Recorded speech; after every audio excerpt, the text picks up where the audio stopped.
Hello everyone, welcome to the Old Man and the Read. My name is Jerry. Today I'm going to discuss the books I've read by Chaim Potok. Now Chaim Potok was born in 1929 and died in 2002, and he was born and raised in Brooklyn, New York. Received a very ultra-Orthodox Jewish education, and then went on to the Jewish Theology Seminary, and then eventually getting a master's in English literature. But after college, he became a chaplain in the Army and served in South Korea. And one thing he noticed while he was in Korea was that there were virtually no Jewish people, and there was no anti-Semitic treatment of Jews in Korea. And another thing, he saw that the South Korean people had their own religion, and they were just as devout in their religion as he was in his.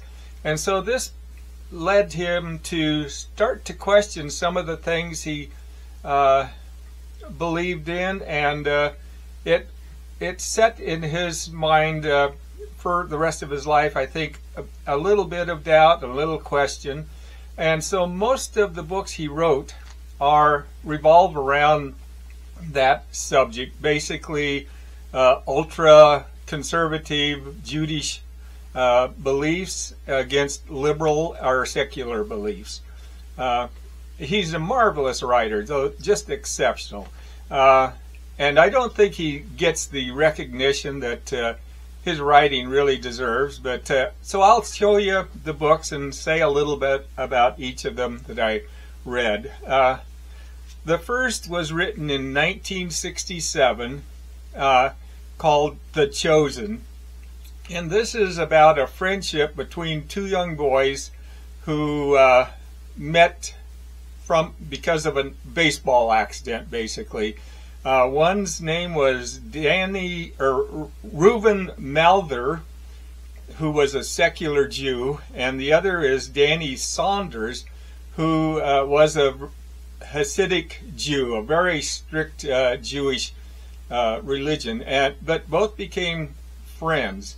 And the story in the book is basically following them, their friendship, and how each of them started following a path that was just the opposite of what people would expect from their origins. And so they both almost became the other person, what you would have expected the other person to become.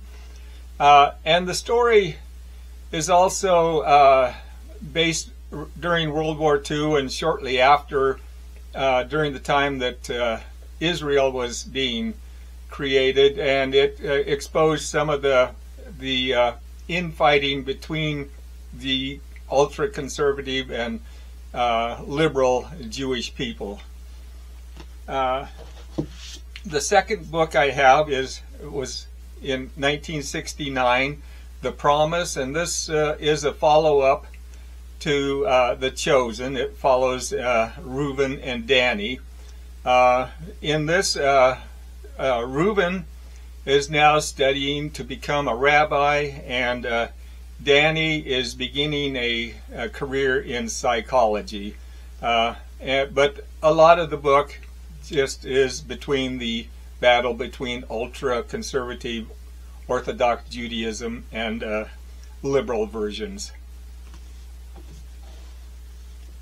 The next, written in 1972, is My Name is Asher Lev. And this is about a young boy, Asher Lev, who is a prodigy artist. And he's almost driven helplessly to paint and draw. Unfortunately, he was born into a very ultra-conservative Jewish family, and his father believed that those types of things came from the other side, as it was termed. It's a very powerful story, and I thought just really an excellent book. Next book was published in 1975.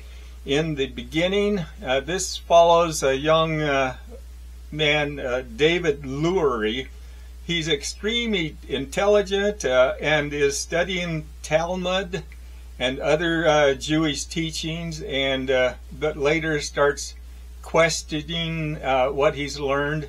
And I think a lot of this kind of exposed was Potok talking about some of his own thinking processes too.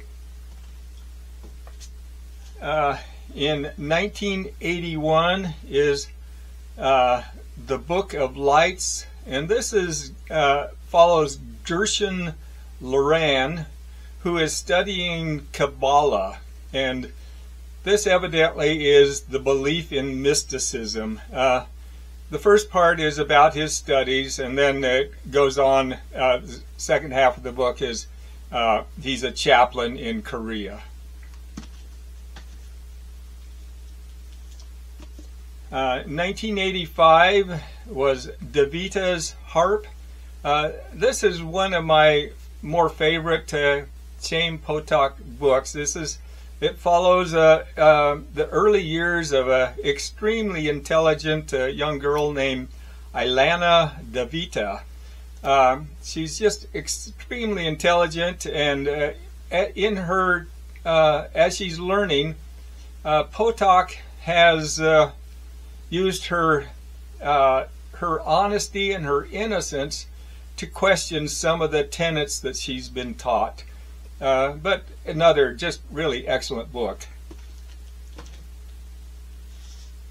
The next book is The Gift of Asher Lev. This came out in 1990, and this is a follow-up to the original My Name is Asher Lev.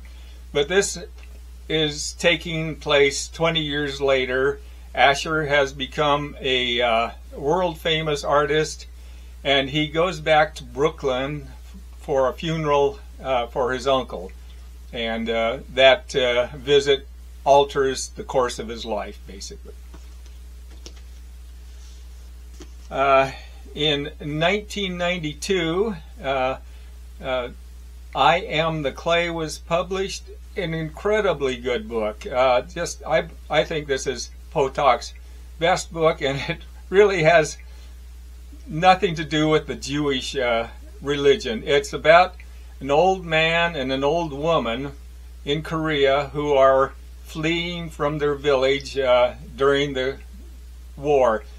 Just complete devastation, and they discover a badly wounded boy on the side of the road.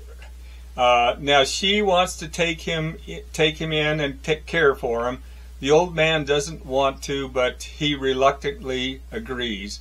But just a powerful story. A lot of it really reminded me of Cormac McCarthy's The Road. The only difference being this was based on actual facts, but just an incredibly good book. The next book I have came out in 1996, The Gates of November, and this follows the Slepak family in Russia. The father, Solomon Slepak, is a high-ranking official in the Communist Party, but it is about his eventual downfall. And then it follows his son, Volane, who becomes a leader of the dissidents, referred to as a refusnik in Russia. The last book I have by Potok is Old Men at Midnight. Came out in the year 2001. And this is actually 3 novellas about Ilana Davita, the girl from Davita's Harp. The first is the Ark Builder, and this is about her as a teenager, and she's tutoring a survivor from the Nazi atrocities. The next is the War Doctor, and in this she is a little bit older, a teaching assistant, and she is listening to a KGB defector. And the third, titled The Trope Teacher, and this is her in later life. She's an older, successful writer, and she's helping a professor struggle to recall his painful past. But those are the books I've read by Chaim Potok. Just an exceptional writer. I don't think he gets the recognition he really fully deserves, but there are a lot of writers like that. So I want to thank you for watching the video, and hopefully you'll watch another one. Thanks.